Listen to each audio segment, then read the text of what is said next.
Écoutez, vous savez, en politique, souvent, quand un homme ou une femme politique est mis en cause, on dit qu'il faut nier. C'est la règle, a priori.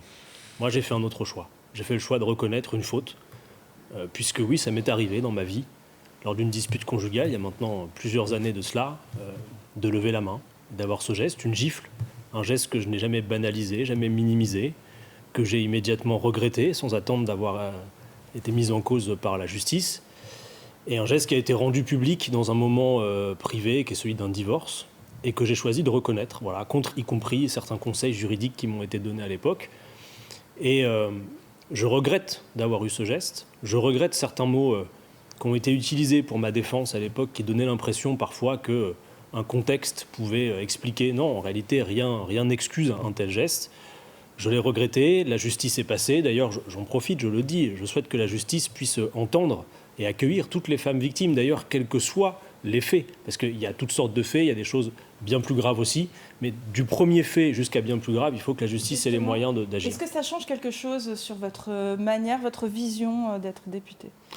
En tout cas, ça change beaucoup sur ma manière d'appréhender ces sujets. Vous savez que ce sont des combats qu'on mène depuis très longtemps à la France Insoumise. Et moi, notamment, ce stage qui m'a été demandé par mon groupe parlementaire, qui ne m'a pas été demandé par la justice, qui n'a pas jugé que c'était utile, mais le groupe parlementaire, lui, a jugé que cela. Et donc, j'ai fait un stage sur les violences intrafamiliales dans le Pas-de-Calais, avec une association d'ailleurs qui tient à rester anonyme, mais que je salue, et des personnes qui ont besoin de moyens pour faire ce genre d'action. Et il m'a fallu ce temps pour comprendre, apprendre, et pour essayer de m'améliorer moi-même sur ce sujet. Ça change quelque chose sur votre place dans le parti ? Écoutez, sur ma place, incontestablement, vous voyez bien qu'il y a eu un moment de mise à l'écart. Il y a eu des sanctions qui ont été prononcées contre moi, que j'ai acceptées. Dès l'instant où vous reconnaissez votre faute, vous acceptez la sanction qui va avec. Et puis après, il y a des gens que ça a déçu.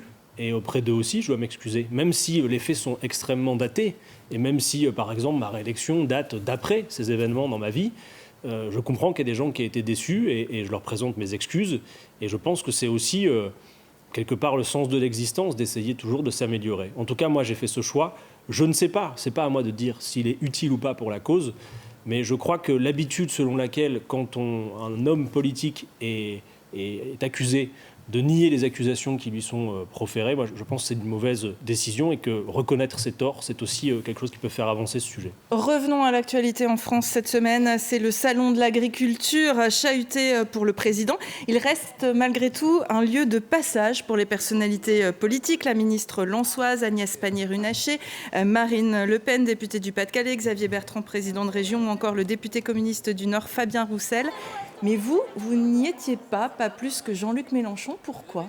Non, moi je n'y étais pas à titre personnel, Jean-Luc Mélenchon non plus, mais la France Insoumise y a été très bien représentée. Manon Aubry y était, Manuel Bompard y était, on a eu une délégation, Aurélie Trouvé. C'est un sujet qui est extrêmement important. Jean-Luc Mélenchon, ça fait des années qu'il boude le salon de l'agriculture. Non, pas qu'il le boude, on rencontre des agriculteurs, mais en tout cas la France Insoumise était représentée, et je crois que c'est là l'essentiel.